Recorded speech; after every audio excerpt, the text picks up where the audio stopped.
служба какая-то поддерживает дорогу эту? Такая же, как мы.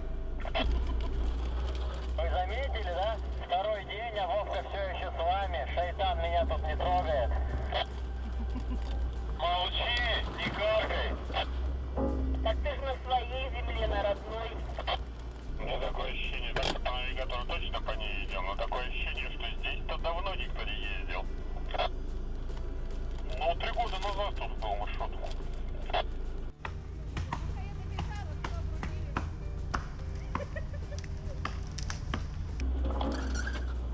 Но это уже спиловый.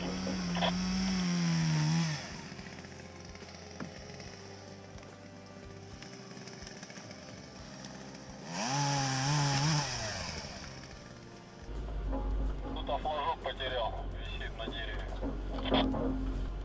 Может, дары Сибири оставили в лесу подарок. Большое деревце лежит, сейчас